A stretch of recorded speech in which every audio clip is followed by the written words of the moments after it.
let's be honest, the last video was pretty shit. I was going through a phase, maybe some, I was just so lazy and came out with a half-assed video. I apologize for that, I truly do. I wanted to make this video to restate some of the points I made in the last video, and not only that, but just go over how photography has been for me. So let me introduce myself. My name's Alfred. I'm an upcoming photographer based in LA. I've been doing photography for a little over a year now, just a tiny bit over a year now, and I absolutely love it. There's literally no other hobby that I think I wish I could put down right now, or not even wish I could. I don't know how to explain this. I would just, you saw nothing. You saw nothing. You heard nothing. Nothing. Okay, you're good. I picked up my current camera right now, which is the Canon SL3. I got it for $350. It's actually what I'm recording on right now. Not the same setup as when I first got the camera, because it came with the kit lens. I broke that. But while I had the kit lens was definitely served its purpose while it was alive. I'll say that right off the bat, And what I got, I'm not even gonna lie, I'm not even gonna sugarcoat it.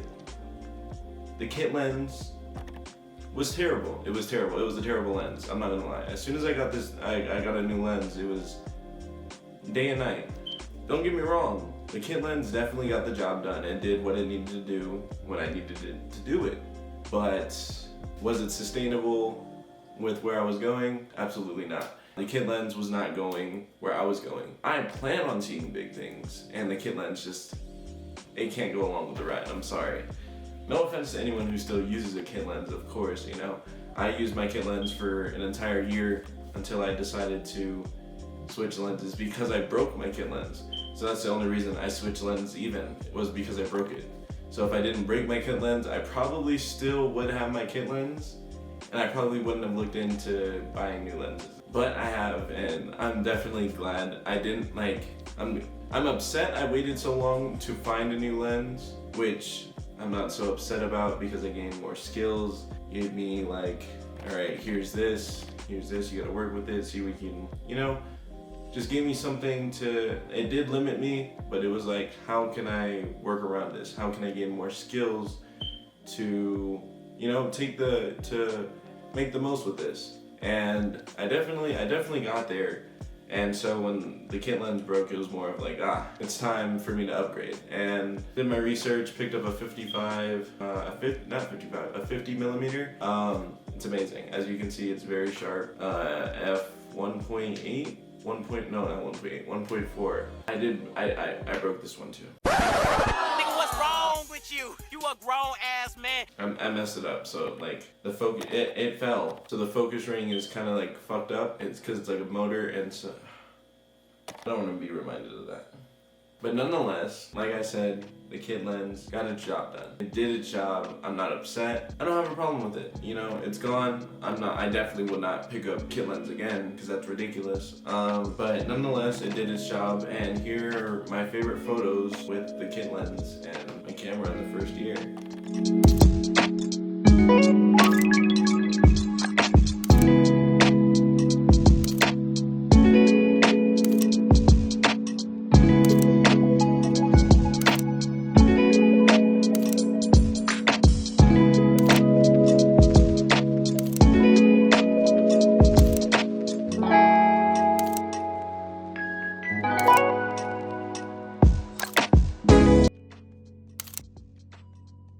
Picked up my first film camera, the Olympus XA.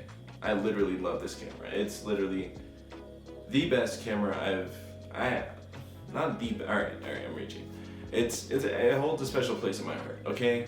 It's a special place in my heart because it's my first film camera, and not only that, but it's gotten me my favorite pictures of all time, just in general. It's a great camera.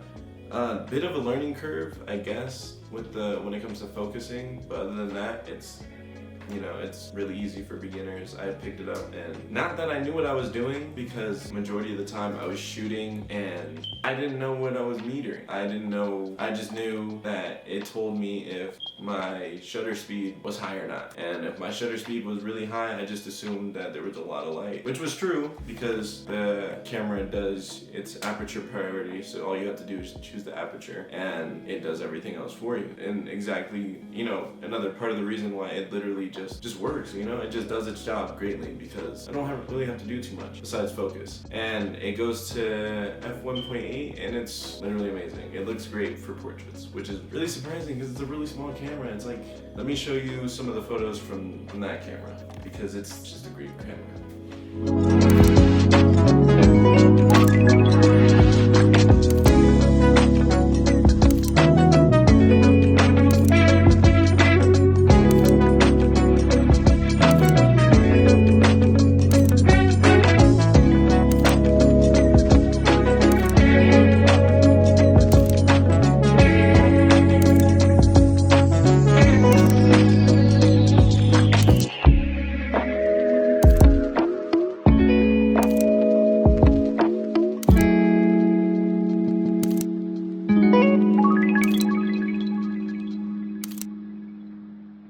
Overall, film for me, I love film. Film is it's so satisfying, even when it bleeds your pockets dry. I don't like Portra 400. I don't like Portra 400. I'm gonna just get that out there. I'm sorry. I love film photography, but Portra 400 is just not the film for me. Over the course of me shooting film, what films stand out for me the most, or what films are literally my favorite? I have them on the back of my phone case. That's just.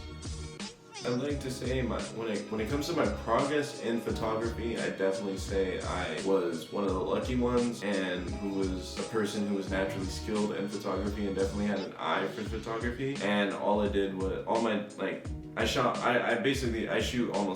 very often, at least once a week. And so my photography skills were they went up exponential growth, and we're all for it. It's definitely not about gear. I didn't change my lens for my camera, but I didn't change my camera, and it definitely completely new shooting experience. I take my photos, put them in the Lightroom, completely new. I'm learning Photoshop. From learning Photoshop and Lightroom, that's definitely been a learning curve. Lightroom was what I started with shooting with digital photography. Hand in hand, I was learning Lightroom, and I had to use my digital camera at the same time, and so I got Lightroom down. I didn't start Photoshop till recently, and recently I've been grinding out Photoshop, trying to get that down, trying to understand that. I'll show a few pictures right now, my Photoshop ones.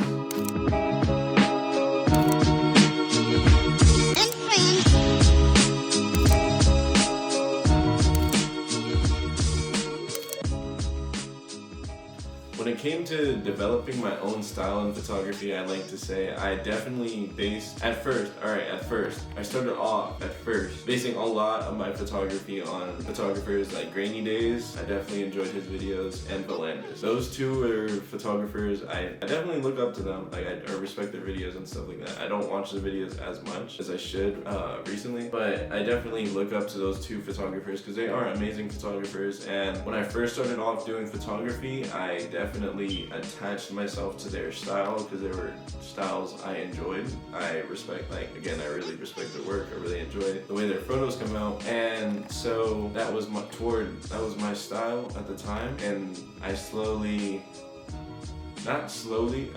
it was a pretty slow process, but I slowly, through their style, started separating, seeing what things I liked, what things I didn't like about theirs and stuff like that, and I made it my own, and I've gotten to the point where I'm like, my photography feels like me. Like, I feel like my photos feel like me, and I'm honestly really proud of it. I've come a long way. I've deadass come a long way within my year of photography, and I definitely enjoy it. I've enjoyed it the entire way. Every little moment I've been frustrated, every little moment I've been excited, you know. Honestly, the progress is insane. As you can see, it's literally insane. I went from literally level 0 to level